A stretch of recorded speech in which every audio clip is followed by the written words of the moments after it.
Hi, good morning. Neil Sean here in the heart of London. As ever, thank you for joining me. And today I want to take you inside one of my lovely favourite London hotels. It truly is in the heart of London. Across the road there is Kensington Palace, and right here is the London Hilton Hyde Park. It's steeped in Hollywood history. So come with me through these doors and let's celebrate this iconic hotel together.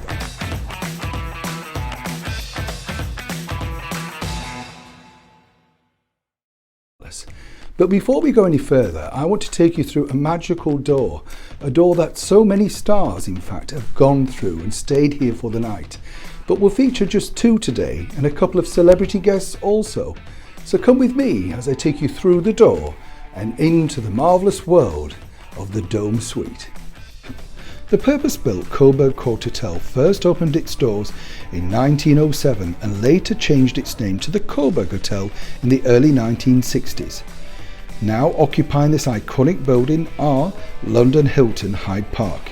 It's set in the Grade 2 listed traditional red terracotta clad in Edwardian townhouse with a prime location overlooking Britain's most famous park at the entrance of Kensington Palace. This iconic hotel was designed by D. Joseph, who built the superstructures of several underground stations. It consisted of the Coburg Hotel with its three cupolas, over shops and Queensway tube station. The hotel has retained much of its original stone surround with carved capitals and segmental arched openings, which form a group at the entrance to Queensway station.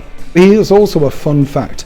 Under the hotel runs the River Westbourne, a small river which flows from Whitstone Pond on Hampstead Heath through down to Hyde Park and then onto Sloane Square, and then finally into the iconic River Thames at Chelsea. So welcome to the spectacular Dome Suite at the London Hilton Hyde Park. Now this particular suite really is well steeped in history, simply because two very famous Hollywood stars stayed here for quite a long duration. Now the first star really needs no introduction, simply because his signature look sells everything. It is of course the wonderful Alfred Hitchcock. Mr. Hitchcock stayed here in late 1971 and he was planning his last big movie. Now the movie itself has a lot of history, and so does this hotel attached to it, simply because it was here that Mr. Hitchcock decided to meet another Hollywood legend, the one and only Get Carter star Michael Caine. And it was on the first floor that they first met. But things got a little bit tricky because, as we know, Mr. Hitchcock really always wanted his own way about certain things and certain roles. But Michael Caine decided the role really wasn't for him, and that was a big setback actually, and it all happened here in this lounge at the Dome.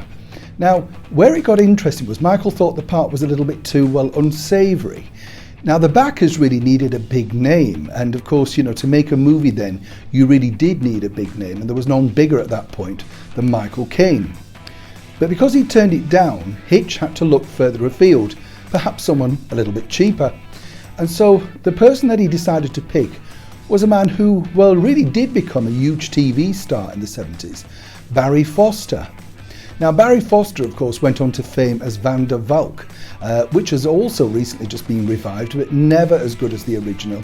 And who could forget of course the theme tune sung by the ever brilliant Matt Monro. But going back to the movie, Hitch decided that this was the place he would pitch himself as he put Frenzy together. And you could see him most days in the breakfast room.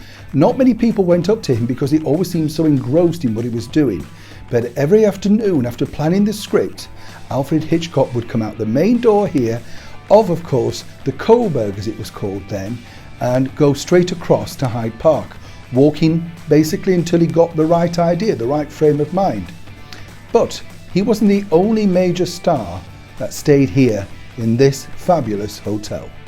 There were two other people that met here in this suite as well for Mr. Hitchcock. One of them who really truly did go on to be an international star, but that was some years later, and again all thanks to TV, Helen Mirren. Now she came along to see Hitch, but apparently didn't really like the plot or indeed the character that she was asked to play, and she's now said that she wished she hadn't have turned the part down. Well, looking back's a good thing, isn't it? But Dame Helen of course then went on to become the star Jane Tennyson in Prime Suspect.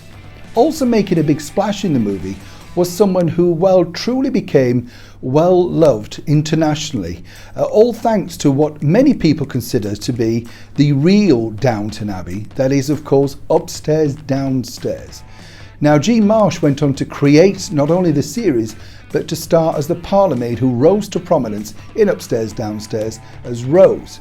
And she has also revealed that Mr. Hitch was, shall we say, difficult to work with. I can't imagine how that's come about, but as we do know by listening to many people who did work with him, a lot of people said that he was very sure about what he wanted. And when you see, of course, the succession of hit movies that he came up with, thriller after thriller, you really do have to admire exactly how he came up with so many, well, twisted plots, and more importantly, frightened the audience each and every time.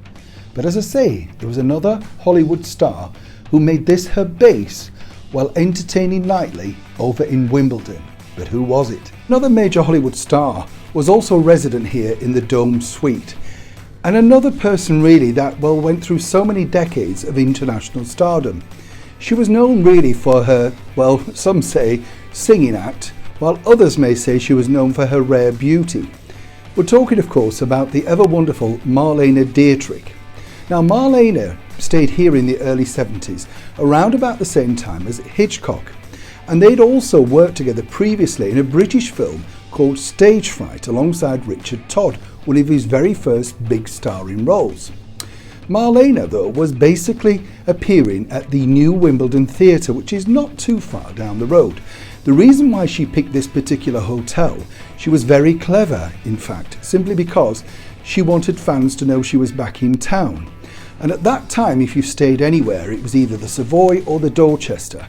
But Marlene knew that by being in such big hotels like that, she would be overlooked. And it's hard to, well, say this now in this day and age, but she was a lady of a certain age. And of course she was competing with the younger stars, the Elizabeth Taylors, the Richard Burtons. So she knew exactly by staying in somewhere, shall we say, just out of town, people may come over and start to snap her. There's a very famous picture of Marlene on the tube, because she chose to take the tube out to Wimbledon and again was snapped using the tube as a way of publicity. She still looked glamorous, and of course people really truly believed that she turned up on the tube every night to appear in Wimbledon. Simply wasn't the case. Now, the broadcaster Pete Murray went along to interview her at the theatre and did pose the question, why had she gone to a smaller theatre, an out-of-town West End theatre? Again, she was very clever, simply because the big theatres in London really only wanted to hire them out. Marlene, being really shrewd, wanted to do a percentage deal, which is what she did. Now, not many people at that point felt she could fill a theatre every single night. She could have filled it for a month. She did around about 2 weeks and made a lot of money, and also created her persona once again in the very heart of London. But she wasn't so successful in securing another role alongside her one-time pal Hitchcock. He basically felt, well, he liked her, loved her, thought she was wonderful, simply too expensive.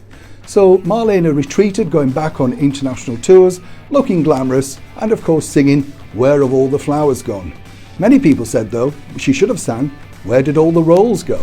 But as ever, Marlene and Hitchcock remain two wonderful international stars and are still known around the world today. As ever, thank you so much for joining me on this special video, and let me know what you think of the hotel and of course the Hollywood stars that stayed there in the comments below. You know I love to read them.